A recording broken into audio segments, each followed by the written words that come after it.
The last mourners had barely cleared the driveway when Clifford Langford planted himself in the front doorway and said it without blinking. "Get your things out, Beatrice. This house belongs to me now." He held a thick stack of papers against his chest like a shield, his eyes carrying the particular coldness of a man who had spent years waiting for exactly this moment. 3 hours. Harold had been in the ground for 3 hours. The white lilies on his grave had not yet begun to wilt, and his brother was already standing in the doorway of the home Harold had designed with his own hands, telling his widow of 31 years to leave. Vanessa stood just behind him, arms folded, wearing a smile so thin it could have cut glass. Beatrice did not raise her voice. She did not argue. She simply turned and walked down the marble hallway toward the library, her fingers closing around the small brass key she had worn on a chain against her chest for 11 years. Harold had made the oak writing desk himself 40 years ago. Most people admired it without ever noticing the seam along the left panel, the hidden compartment that did not open with force, only with that key, only by her. Clifford called after her from the hallway. "A widow with no children doesn't need more than a small apartment, Beatrice." She stood at the desk and rested her hand on the wood. Harold had told her something very different. "If I'm ever not here," he had said, "this desk will speak for me." She had thought it was poetry. It was not. The widow's desk. Beatrice had buried her husband that morning. By afternoon, his brother owned the house. That was how fast it happened. That was how long 31 years of marriage meant to Clifford Langford when there was a Georgian estate on the line. The rain had started during the burial, the kind of slow, steady rain that seems to have no beginning and no intention of stopping.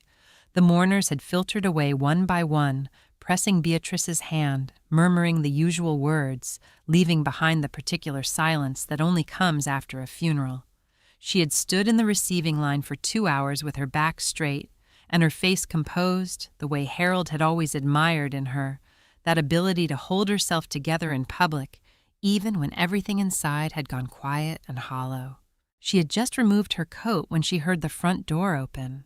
She assumed it was one of the mourners who had forgotten something, a scarf perhaps, or a program from the service. She turned toward the hallway and found Clifford instead. He was not dressed for grief.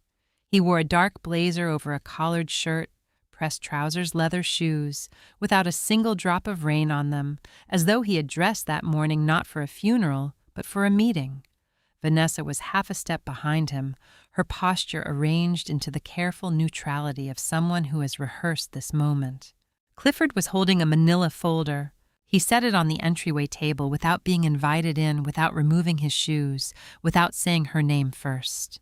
"We need to talk about the property," he said. Beatrice looked at the folder. Then she looked at him. She had known Clifford Langford for 31 years. She had cooked for him at Christmas. She had sat beside Harold at the hospital when Clifford's first business had failed, and Harold had quietly written the check that saved him. She had never once heard Clifford thank his brother for any of it. She had noticed that though she had never said so.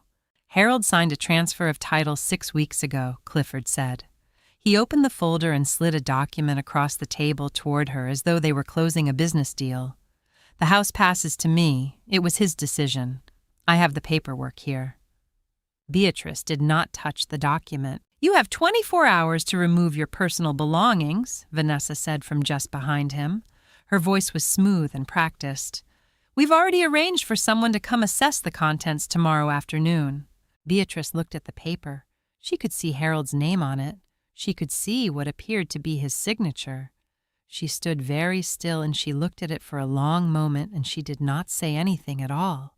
This seemed to unsettle Clifford more than argument would have. He had expected tears, perhaps, or protest.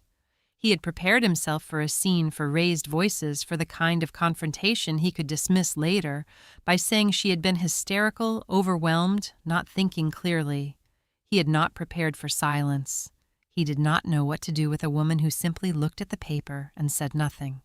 "Beatrice," he said, "I know this is difficult."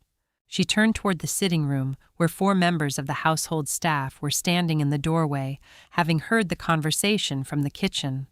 Martha, who had worked in that house for 19 years, Daniel, the groundskeeper, who had planted every rose in the back garden according to Harold's specifications.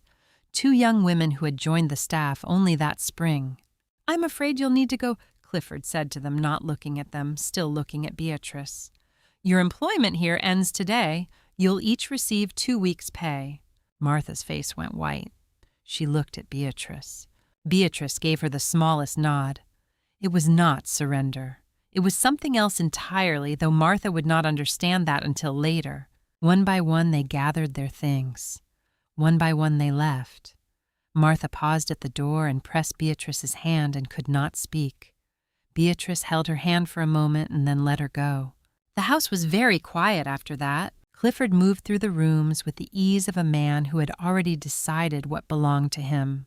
He opened doors, glanced at furniture, spoke in low tones to Vanessa about which pieces would stay and which would be moved. He walked through the library without stopping past the oak desk, past the bookshelves Harold had built past 40 years of a life carefully constructed. He did not notice the slight seam along the left panel of the desk. He had never noticed it, not in 31 years of visiting this house.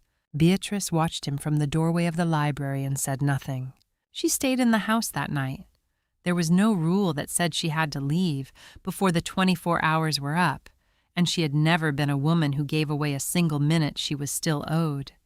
She moved through the rooms, slowly touching things, remembering. She stood in the library for a long time with her hand on the surface of Harold's desk. Before she went to bed, she stopped in front of the fireplace in the sitting room. Harold's photograph was on the mantel, the one taken on their 25th anniversary, the one where he was laughing at something she had just said and had not yet composed himself for the camera. It was her favorite photograph of him in the world. She stood in front of it for a long moment in the dark and quiet house. "I'll come back," she said softly. "I promise you, Harold. I will come back." She touched the brass key at her throat, and then she went upstairs to pack. The apartment was on the 3rd floor of a building on Sycamore Street, 12 minutes from the house where she had lived for 31 years. She had found it herself.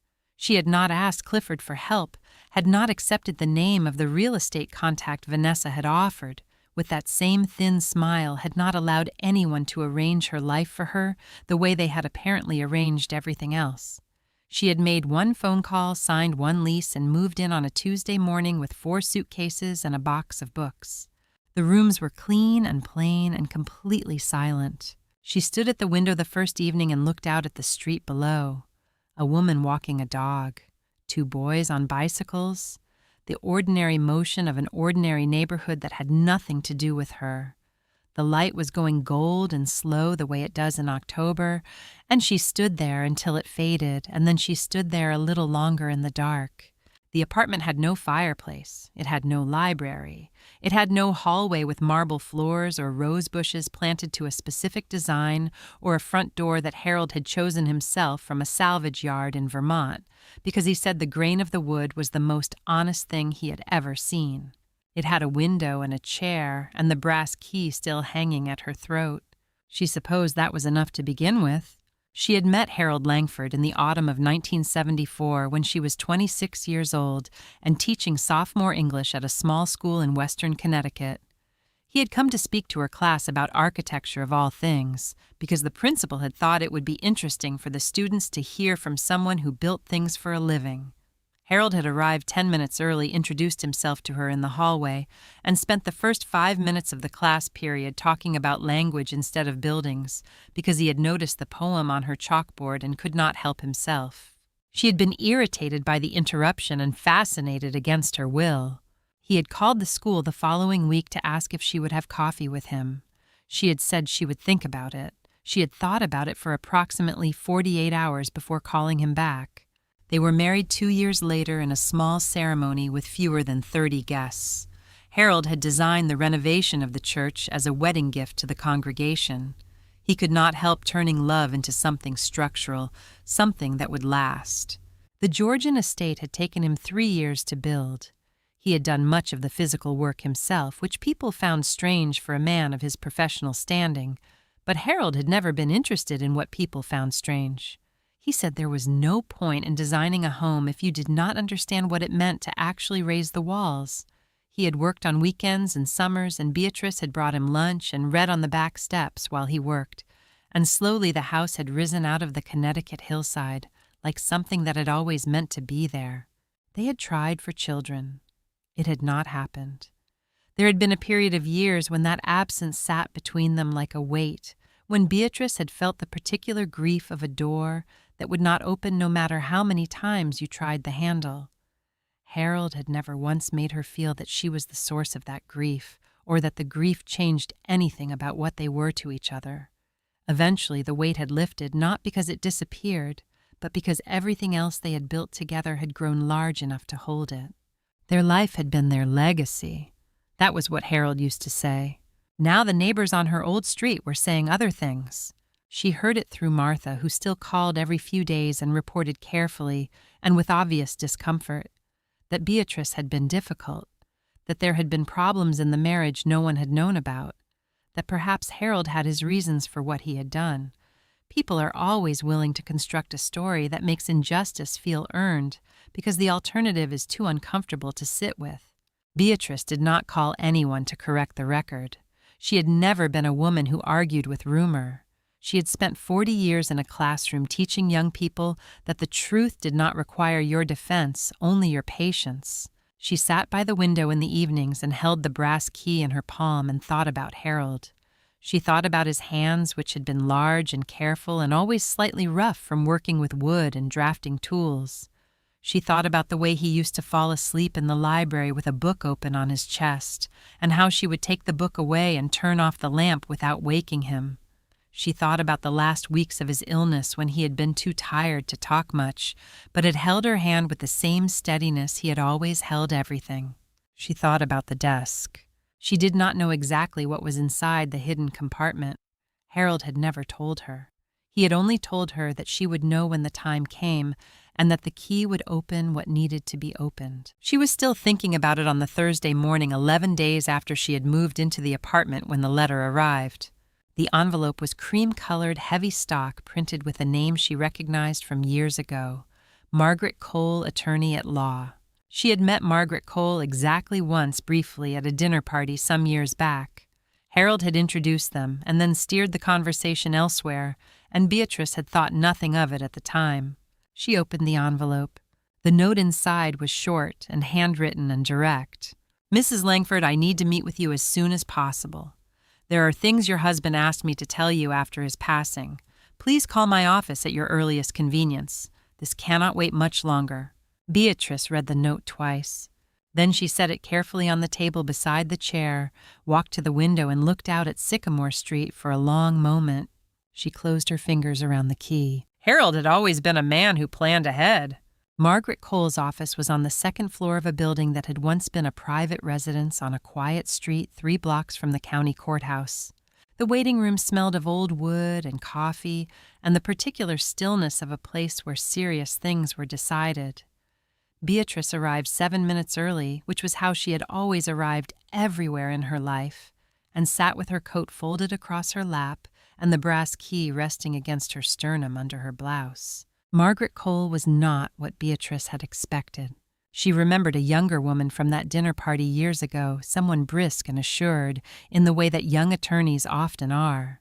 The woman who came through the inner door now was in her late 50s with silver threading through dark hair and the kind of face that had learned to carry weight without showing the strain of it.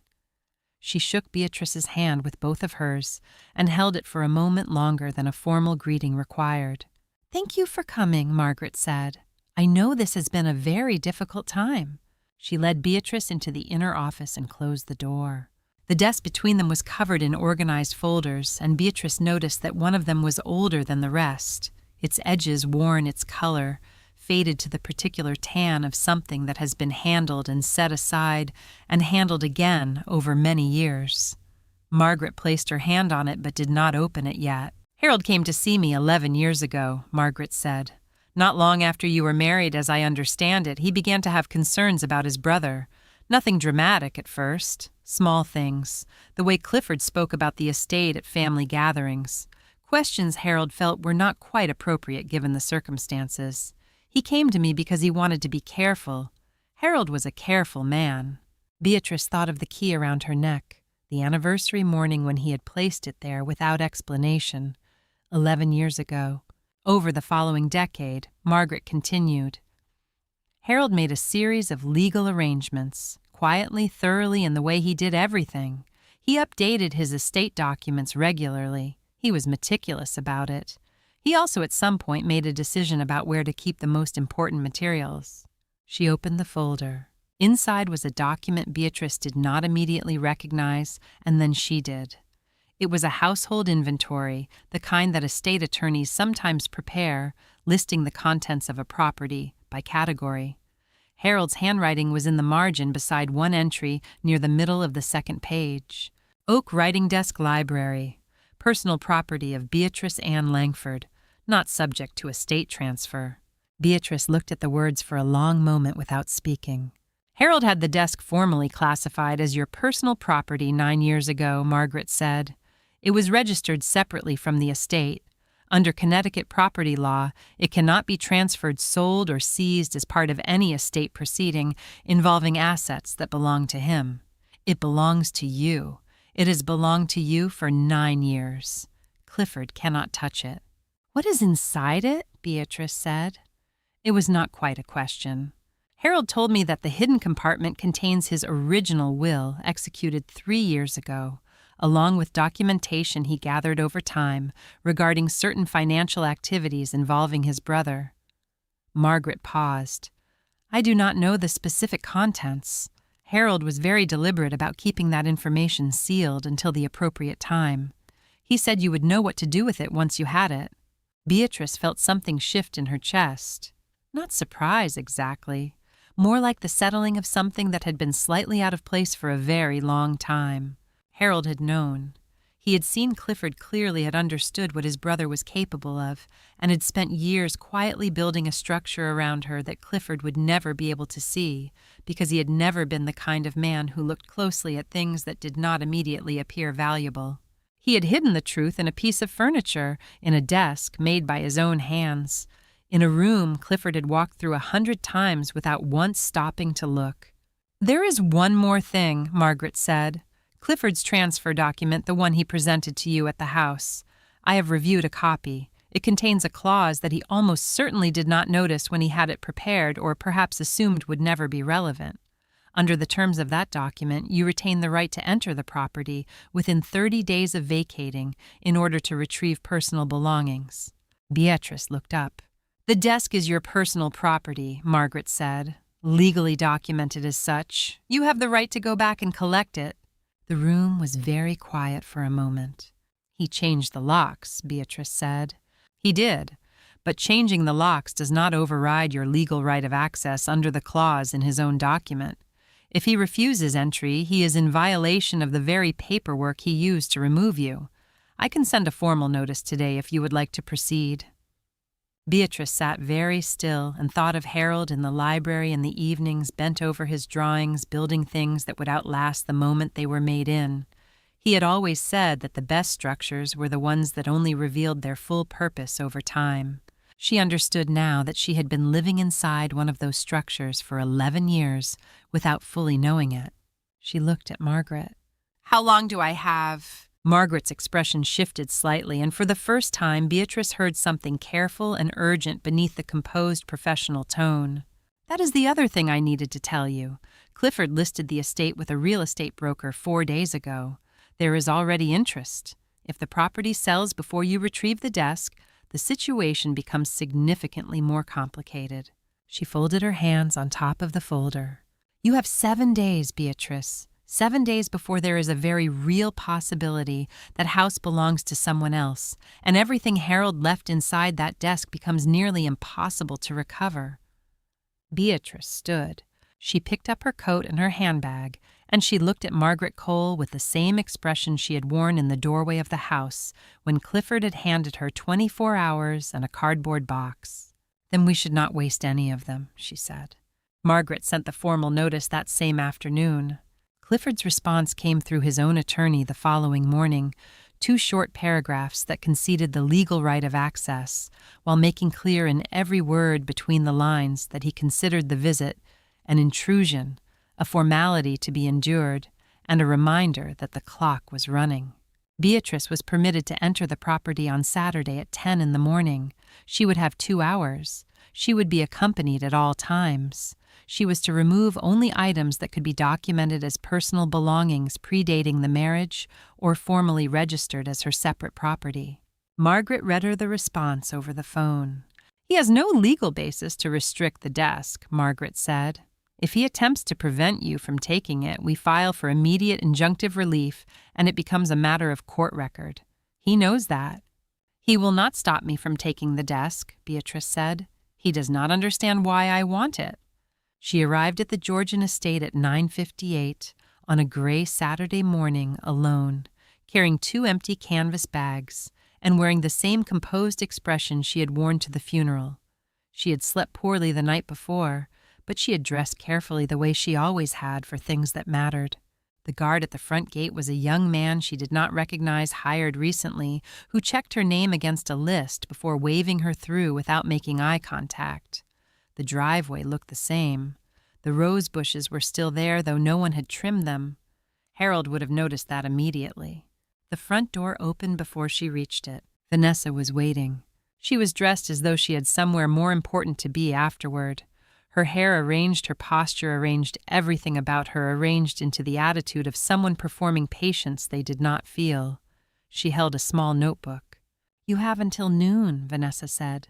"I am aware," Beatrice said, and stepped inside. The house felt different in the way that houses do when the person who made them a home is gone, and other people have begun moving through the rooms without understanding what they are walking through. The marble floor was the same. The photographs were still on the walls, though Beatrice noticed that 2 of the ones featuring Harold alone had been moved, turned slightly as if someone had handled them, and not quite replaced them correctly. The corner table where Harold set his coffee every morning was bare. She moved through the hallway steadily, not quickly, not slowly. Vanessa followed 3 steps behind with her notebook and her silence. The sitting room first. Beatrice removed a small watercolor from the wall, one she had painted herself 30 years ago, and which Harold had framed without telling her he was going to do it. She wrapped it in the cloth she had brought and placed it in one of the canvas bags. She took a ceramic dish from the shelf that had been a gift from her own mother. She moved methodically and without visible emotion, and she could feel Vanessa watching every motion. "What else are you looking for?" Vanessa asked from the doorway. "Books mostly," Beatrice said.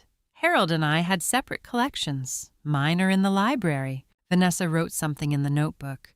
They moved into the library. It was the room Beatrice had been thinking about for 11 days. She had walked through it so many times in her memory that entering it now felt simultaneously familiar and strange, the way it feels to return to a place you have dreamed about repeatedly. The shelves were still full. The lamp was still in the corner. The smell of old paper and drafting pencil was still there, fainter now, dissipating slowly the way a person's particular presence dissipates from the rooms they used to occupy. And in the center of the room, exactly where it had always been, was the oak writing desk. It was dusty. Someone had placed a stack of real estate brochures on one corner of it, which Beatrice found almost offensive in a way she did not express. She set down her canvas bags beside the shelves and began moving along them, pulling out volumes one by one with the practiced hand of a woman who had spent her life among books. She checked spines. She stacked selected titles on the floor beside the bags. She worked quietly and steadily. Vanessa remained in the doorway for several minutes, watching.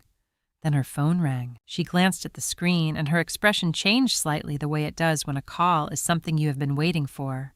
She took 2 steps back into the hallway, not leaving entirely, but turning partially away. Beatrice did not look up from the shelves.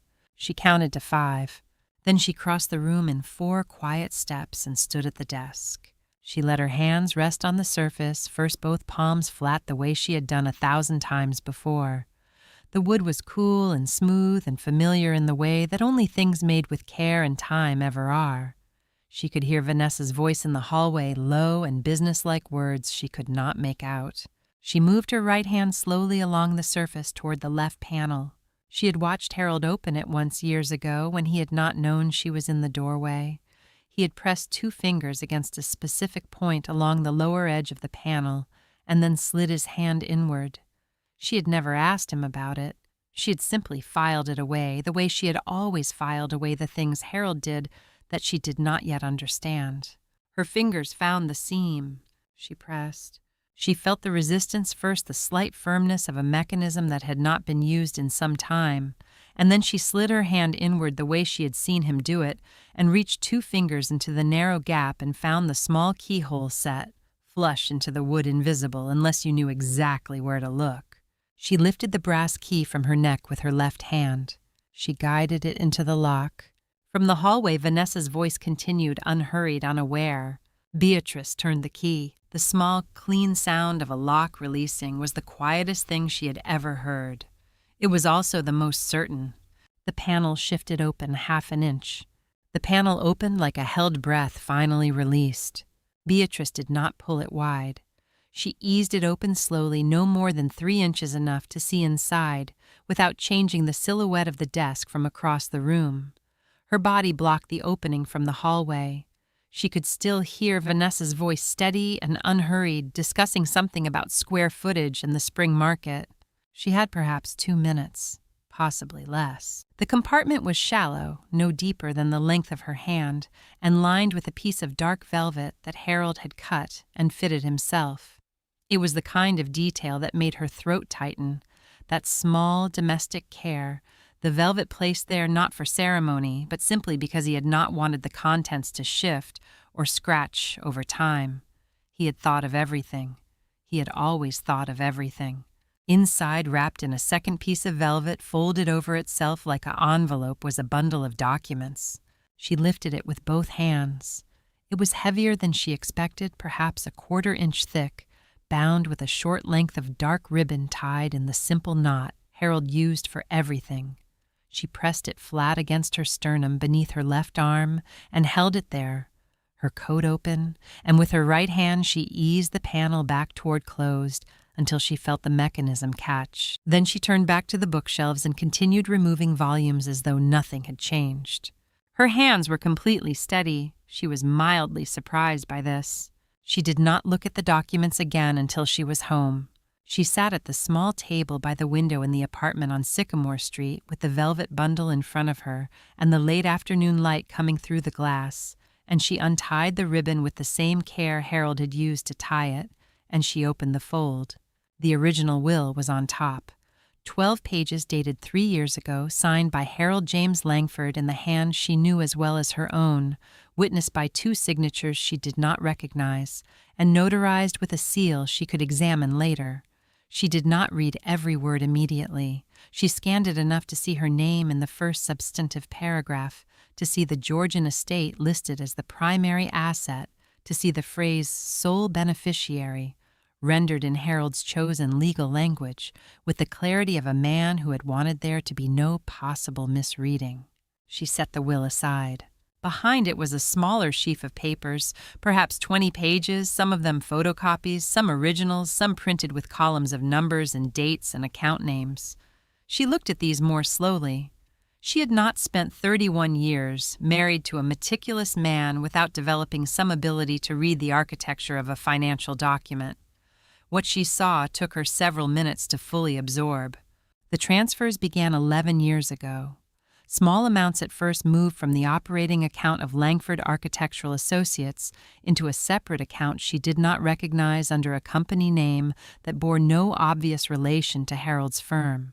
The amounts grew over time, quarterly at first, then monthly. The total, when she reached the final page and saw the number Harold had written there in his own hand and underlined once, was large enough that she sat back in her chair and looked out the window for a moment before she could continue. Clifford had been taking from his brother for 11 years. Harold had known. Harold had documented every transfer, every date, every account number, with the same systematic precision he brought to structural drawings. He had not confronted Clifford. He had not reported him. He had simply gathered the evidence, organized it, and placed it inside the desk alongside everything else, and he had waited. She understood now why he had waited. Confronting Clifford would have scattered the evidence-prompted lawyers and denials and the burning of documents. Harold had understood that the truth needed to be preserved intact, delivered at the right moment by the right hands, by hers. At the bottom of the bundle, beneath everything else, was an envelope, not sealed. Her name on the front in Harold's handwriting, the particular slant and weight of it that she would have recognized anywhere in the world. She held it for a long time before she opened it. The letter inside was 2 pages written on the same drafting paper he used for preliminary sketches, the slightly textured kind that took ink with a particular softness. She recognized the pen, too, the one he kept in the left drawer of the desk, the one with the broad nib he used when he wanted to write something he meant to keep. He had written it 14 months ago, 8 months before the diagnosis, which meant he had known something was coming even then, or had simply decided that certain things should not be left unsaid. My Beatrice, he had written, if you are reading this, then the desk has done its job. I am sorry you had to go through whatever came before this moment. I know my brother. I know what he is capable of when he believes there is no one watching. I spent a long time hoping I was wrong about him. I was not wrong. I need you to know that everything I built for you. Not for the family, not for the legacy of the name for you. The house was yours from the first stone. The life we made there was the only thing I was ever truly proud of. I also need you to know that I was never afraid for you. You were always stronger than anyone in that family understood. They looked at you and saw a quiet woman, and they thought quiet meant soft. They were never paying close enough attention. Margaret has instructions. She will know what to do with what you have found. Take it to her and trust her completely. I knew you would find it. I always knew it would be you. I love you, Beatrice. 31 years was not enough. It was never going to be enough. Harold. She read it twice. She did not try to stop the tears. There was no one to hold herself together for in this small apartment, and Harold had never asked her to hold herself together when it was only the 2 of them. That had always been the difference between their life together and the world outside it. She sat with the letter in her lap for a long time. Then she folded it carefully, placed it back in the envelope, and tucked it inside her coat. She gathered the documents, returned them to the velvet fold, retied the ribbon in the simple knot Harold had used, and placed the bundle in the inside pocket of the larger bag she had brought back from the estate. She had been home for 40 minutes when her phone rang. She had left the estate 2 hours earlier, canvas bags over her arm coat, buttoned 2 neat stacks of books under each arm. Vanessa had been waiting at the library door when she emerged. "What did you take from in there?" "Some old books," Beatrice had said. "Would you like to check them?" She had held out the canvas bag without expression. Vanessa had looked at it for a moment, then looked at Beatrice, then looked at the bag again with the instinct of someone who sensed something was wrong but could not locate it. She had not checked the bag. Now the phone was ringing, and it was Margaret. "Did you get it?" Margaret asked. "I have everything," Beatrice said. A pause, and then Margaret's voice shifted into something that was not quite relief but was close to it.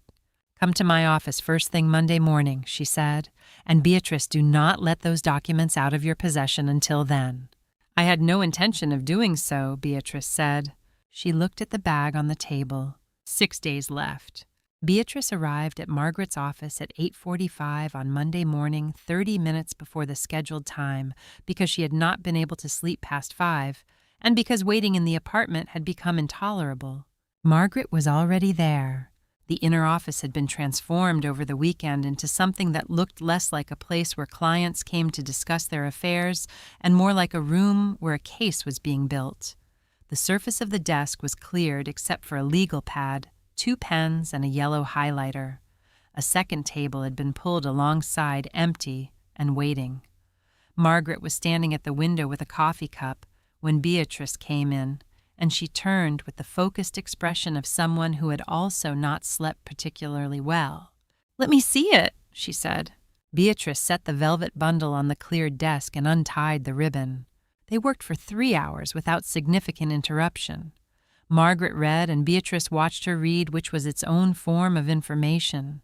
A lawyer's face when it is processing something significant is not entirely blank, and Beatrice had spent 30 years teaching young people to read carefully, which had made her attentive to the small signals that most people do not think they are sending. Margaret went through the will, first slowly annotating the margins in small, precise pencil marks. She asked 2 clarifying questions about dates and answered them herself before Beatrice could speak cross-referencing against something in the older folder she had shown Beatrice 2 weeks ago. She set the will aside and moved to the financial documents. This was where her expression changed. She did not say anything for a long time. She worked through the pages methodically, occasionally turning back to compare an earlier page with a later one, occasionally making a note, occasionally simply stopping and looking at a single number or a single date for longer than the information seemed to require. The yellow highlighter appeared and disappeared. The legal pad began to fill. "He was not working alone," Margaret said finally without looking up. Beatrice waited. "The account the funds were transferred into, it is registered to a company called Hallmark Consulting Group. I want you to look at this." She turned the page toward Beatrice and pointed to the account registration information Harold had included in his documentation. "That address, do you recognize it?" Beatrice looked. It was a street address in a town 40 minutes away. It meant nothing to her at first, and then it did. "That is Vanessa's family's address," she said. "Her parents' home. I remember Harold mentioning it once years ago when they were first married." Margaret wrote something on the legal pad and underlined it. "Vanessa set up the company," Margaret said. "Clifford moved the money. They have been doing this together for 11 years. She paused. "Harold documented all of it, every transfer, every account number, every corresponding date. This is not circumstantial. This is a paper trail that a forensic accountant could follow in an afternoon." She moved to the transfer of title document next the one Clifford had produced at the house on the day of the funeral. She placed it beside 2 pages from Harold's bundle and looked at them for a long time without speaking. Then she picked up a magnifying glass from the desk drawer. Beatrice watched her study the signature on the transfer document. She watched her look at Harold's signature on the original will. She watched her compare the two with the focused attention of someone who already knew what she was looking for and was now confirming it. "The pressure is wrong," Margaret said quietly. "Harold had a very particular way of forming the capital L in Langford. Heavy downstroke, slight leftward lean at the baseline. It comes from years of drafting work using technical pens. This signature on the transfer document does not have that characteristic. It is a competent forgery. It would pass a casual inspection. It would not pass a forensic handwriting analysis." The room was very quiet. Beatrice thought about Clifford standing in the doorway with that folder pressed against his chest. The confidence of him. The absolute assurance of a man who believed he had already won because he believed his brother had been careless or trusting or simply too ill at the end to have prepared properly. He had never understood Harold at all. "What we have," Margaret said, setting down the magnifying glass, "is not a civil matter. Or rather, it is not only a civil matter. The forged transfer document is fraud. The financial transfers constitute embezzlement over an extended period. These are criminal offenses, Beatrice. The question before us now is how we proceed, and in what order and how quickly." She stood and walked to the window briefly, then turned back. "I can file for an emergency injunction today to halt the property sale. That stops the clock on the estate. It will be granted, I am confident of that, given what we have here. That is the civil action. Separately, I can contact the county prosecutor's office and present them with this documentation. Given the paper trail Harold assembled, I do not anticipate significant resistance to opening an investigation." She paused. "The risk in moving quickly is that Clifford will be alerted before we have the injunction in place. He has his own attorney, and that attorney will advise him the moment any filing appears.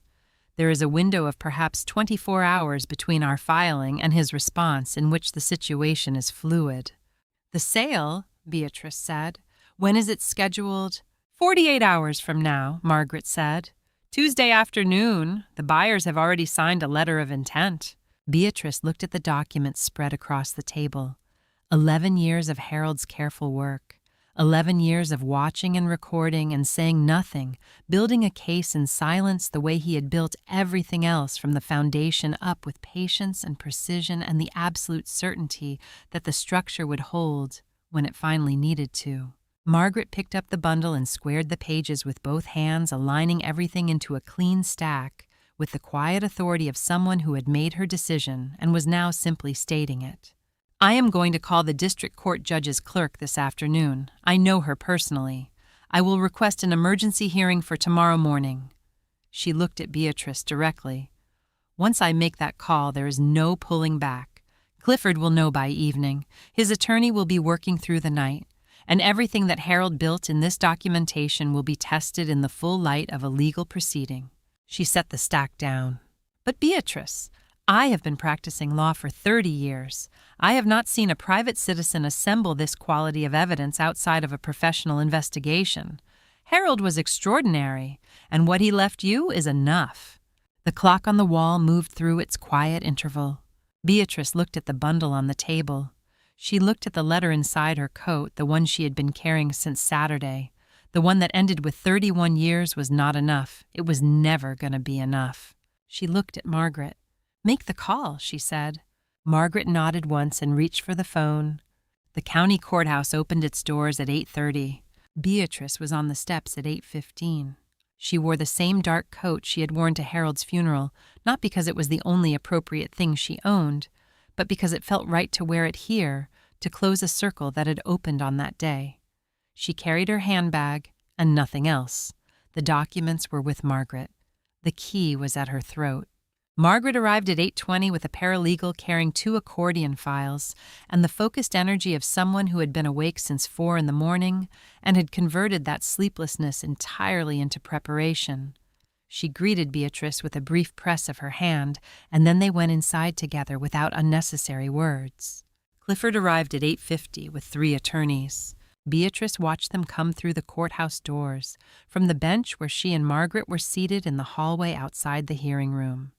Clifford was dressed in a dark suit that had clearly been chosen with care, the suit of a man who expected to be taken seriously. His lead attorney was someone Beatrice did not recognize, tall and silver-haired, carrying himself with the particular confidence of someone accustomed to making problems disappear. Vanessa walked beside Clifford with her eyes moving quickly around the hallway, cataloging, assessing. When she saw Beatrice, she stopped for just a fraction of a second. Then she composed herself and kept walking. Clifford glanced over, too. He allowed himself a small expression that was almost a smile, the expression of a man who considered the presence of a 73-year-old widow and a single attorney a manageable obstacle. He looked away. The hearing room was smaller than Beatrice had expected. Wood paneling, a long table, a raised bench for the judge, fluorescent light that made everyone look slightly more tired than they were. The kind of room where things are decided without ceremony. Harold would have said that was appropriate. He had always been suspicious of spaces that spent too much effort announcing their own importance. Judge Patricia Harmon took her seat at 9 o'clock precisely. She was in her early 60s, reading glasses perched on her nose with the unhurried manner of someone who had presided over a great many emergency hearings and had learned to move through them with economy. She reviewed the filing documents for 2 minutes in complete silence before she looked up. Margaret presented first. She spoke for 14 minutes without notes, which Beatrice found quietly remarkable. She laid the timeline in plain language without theater letting the sequence of events carry its own weight. The transfer of title document produced at the estate on the day of the funeral. The clause within that same document preserving Beatrice's right of access. The formal classification of the oak writing desk as Beatrice's separate personal property, registered 9 years prior. The retrieval of the documents from the hidden compartment, the original will, the financial records, the forged signature. She placed the original will and the fraudulent transfer document side by side on the table in front of the judge. Then she invited the forensic document examiner to speak. He was a compact, precise man in his 50s who had been waiting in the hallway and who took his seat with the manner of someone who had testified many times and found the experience neither stressful nor particularly interesting. He explained his methodology in 4 sentences and then explained his findings in 3. The signature on the transfer of title document was not consistent with the known signatures of Harold James Langford across 30 years of documented professional and personal writing. The pressure distribution, the letter form characteristics, the baseline behavior were all inconsistent. In his professional opinion, the signature was a forgery. The room was very quiet after he finished. Clifford's lead attorney rose and spoke for several minutes about the complexity of estate law, about the variability of handwriting in elderly individuals, about the unverified provenance of documents retrieved from a piece of furniture. He was skilled, and he was thorough, and he was, Beatrice thought, genuinely working with very little to work with. Judge Harmon listened without expression. Then she asked Beatrice to come forward. Beatrice stood and walked to the chair beside the table and sat down. The room felt very still. She was aware of Clifford watching her from the other side of the table, and she did not look at him. The judge asked her to describe in her own words the circumstances under which the documents had been retrieved. Beatrice spoke for perhaps 4 minutes. She described Harold placing the key around her neck 11 years ago. She described the desk and how Harold had built it and what he had told her about it. She described returning to the estate under the legal access provision, finding the compartment, retrieving the documents. She described her husband's letter. She did not perform grief for the room. She did not raise her voice. She simply told the truth in the same tone she had used for 30 years when teaching young people that the most powerful thing a sentence could do was mean exactly what it said. When she finished, she reached into the collar of her blouse and lifted the brass key from her neck. She placed it on the table in front of her. "My husband trusted me with this," she said. "He trusted me to find what he had left and to do what needed to be done with it. I did not let him down." She folded her hands in her lap and waited.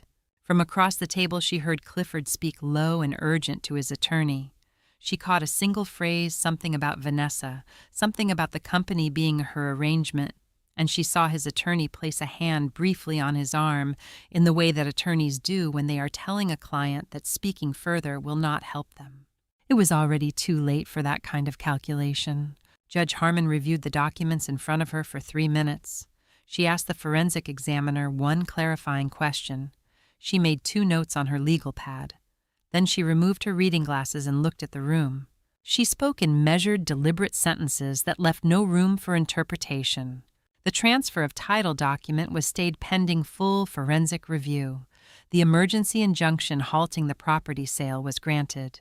The original will of Harold James Langford, properly executed, witnessed, and notarized, was recognized as the controlling estate document.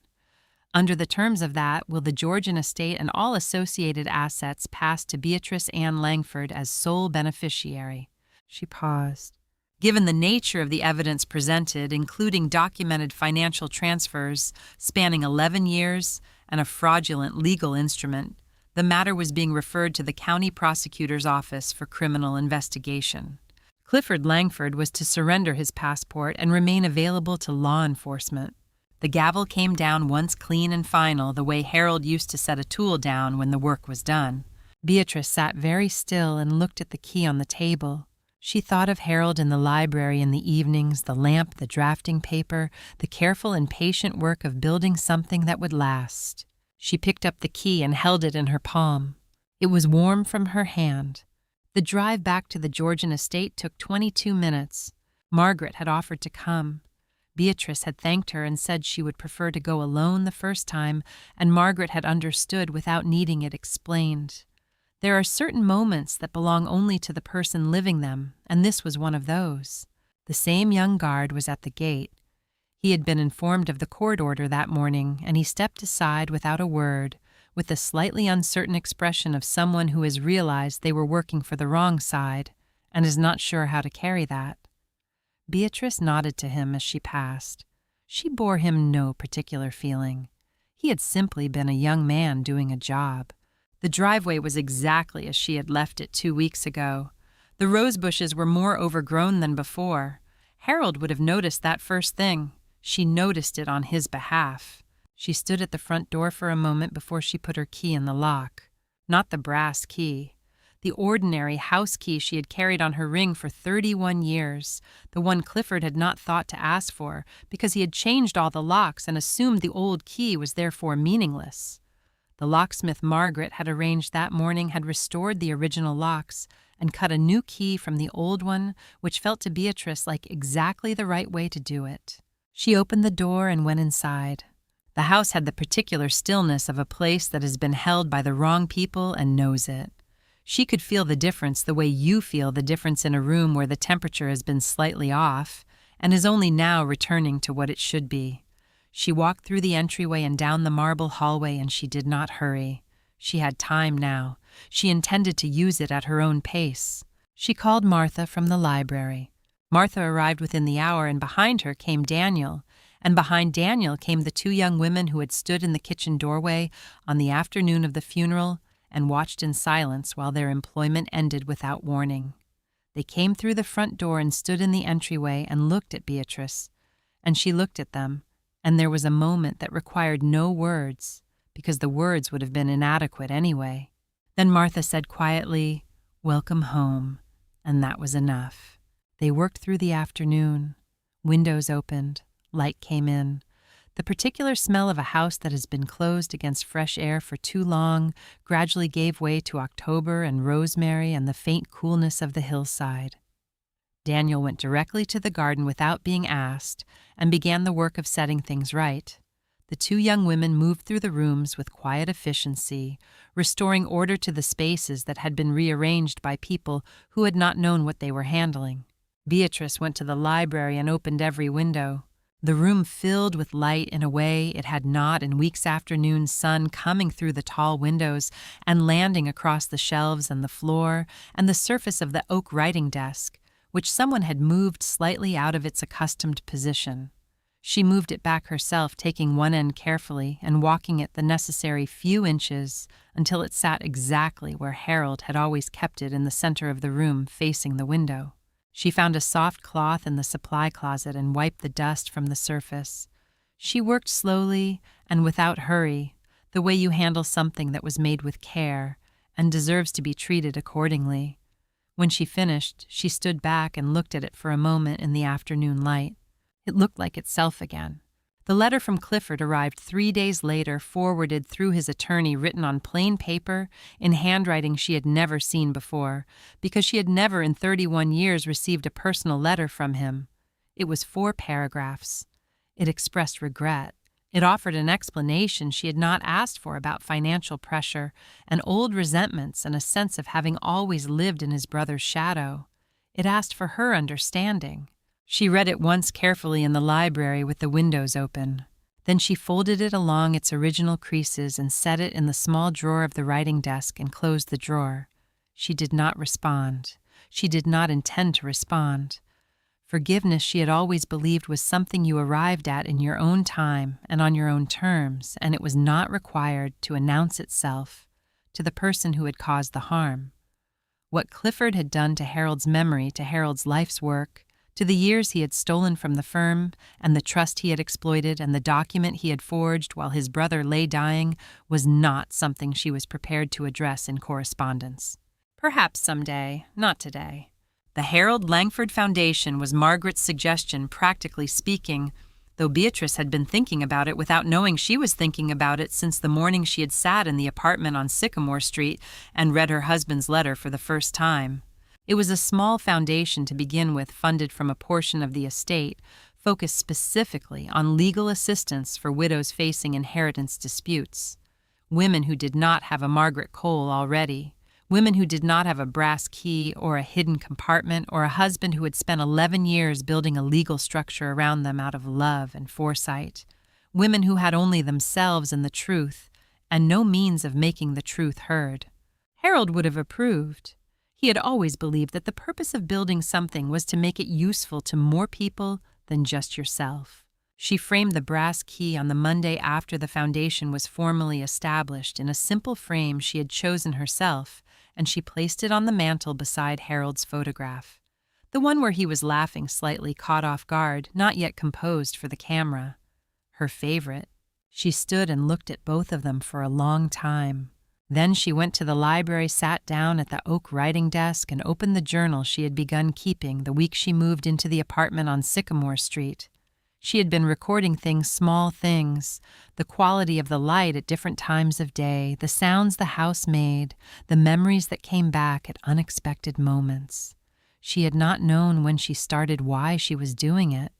She understood now that she had been keeping the record Harold would have wanted kept. She rested her hand on the desk surface for a moment before she wrote. The wood was warm and smooth and exactly as it had always been.